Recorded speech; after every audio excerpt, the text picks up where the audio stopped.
And we have breaking news now. A debris field has been discovered. The U.S. Coast Guard Northeast just tweeted a debris field was found within the search area by an ROV near the Titanic. Experts within the Unified Command are evaluating the information. And there is the tweet right there. It says one of two. I wonder if we have the next one. I want to just click down on this and see what we have. Experts, again, are looking at what they found. Now, remember where we are in the search.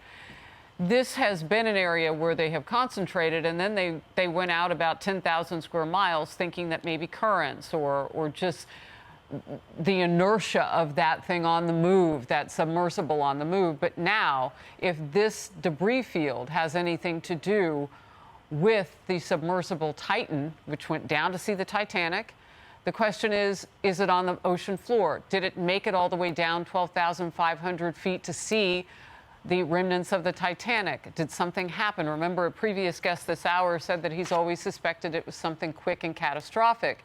Or did it make it to the surface? We had so many questions before, and now we have more, but hopefully with some answers coming.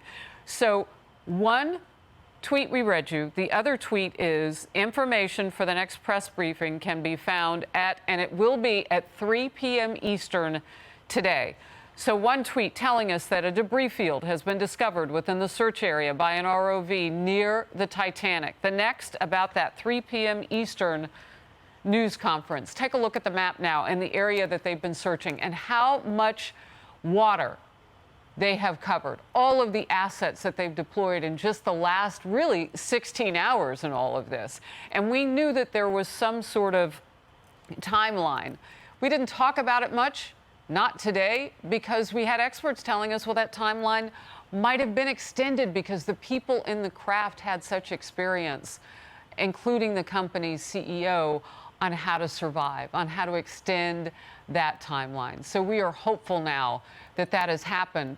But this is a debris field that's been found. We haven't heard of anything else other than that. And they are not releasing any information on whether or not this is actually even the Titan. But it's a tight squeeze around where they've been looking. And it is an area where they had been looking to see were those the underwater noises that were coming from yesterday. Molly Line has been on the story from the beginning. She joins us now live. What are you hearing? Any details about what they may have found, Molly?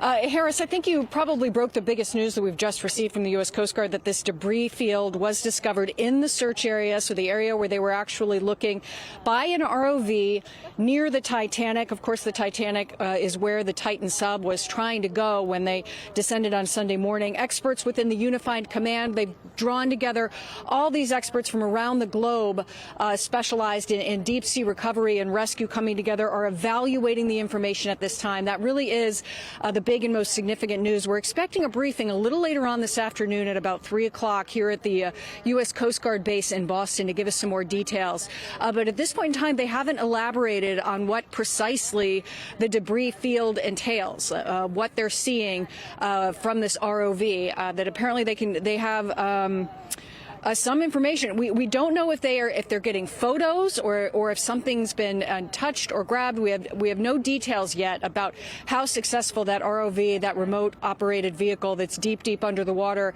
they're near the site of the Titanic, what it is precisely they're seeing or what knowledge they have about said debris field. But of course, we'll be asking a lot of questions about that this afternoon. The Coast Guard has consistently throughout the course of the operation talked about hope, and that has not changed. So we'll see if, given this new information, the tone changes this afternoon, or if it gives us some idea of where the search goes from here. There's been a lot of questions about when this operation would go from a search and rescue to a recovery, but they've pushed back on anything along those lines, saying that determination will be made when they have more information and more insight. So we'll see what happens this afternoon, Harris, when we have the chance to ask a lot of questions. Absolutely. And we've had experts this hour, and one of them had said that because, and he had recently talked with Stockton Rush, who was the CEO of the company that owns the submersible.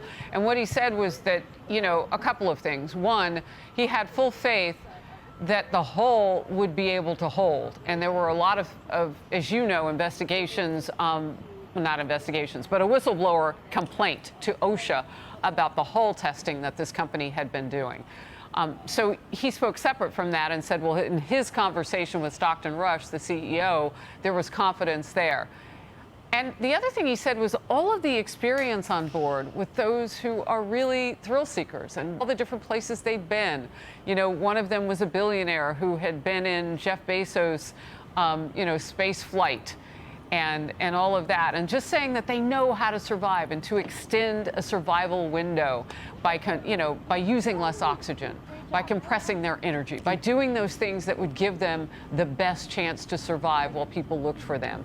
And now we're still within a window then, from what my guest was saying, where they would be able to survive. And he was very hopeful and optimistic about that. I'm wondering what you've been hearing. Yeah, so the Coast Guard as well really seemed to be offering a bit of a grace period beyond the 96 hours that the company had published that this sub could sustain life for 5 people. In that they said that they wouldn't be immediately switching to a recovery operation upon that 36 hours technically being up.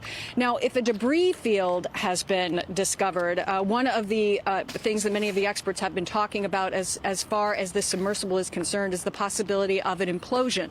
Now, we don't know that that's the case. We don't know what this debris field is, but of course, if there was an implosion early on, then those 96 hours of potential life support would be irrelevant. But we don't know that, and that'll be among those questions we ask if this debris field is the Titan. Of course, we'll be trying to get to the bottom of that as they are there on the bottom of the ocean trying to gather information about what potentially this ROV is seeing or gathering. We don't know exactly precisely what information has come up from Molly, this deep-sea underwater robot.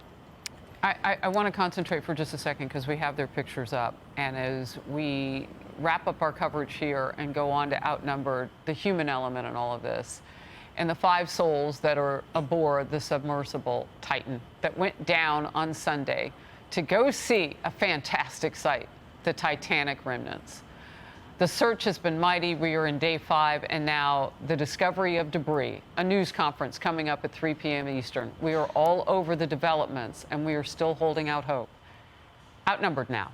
Hey everyone, I'm Emily Campagno. Catch me and my co-hosts Harris Faulkner and Kaylee McEnany on Outnumbered every weekday at 12 p.m. Eastern, or set your DVR. Also, don't forget to subscribe to the Fox News YouTube page for daily highlights.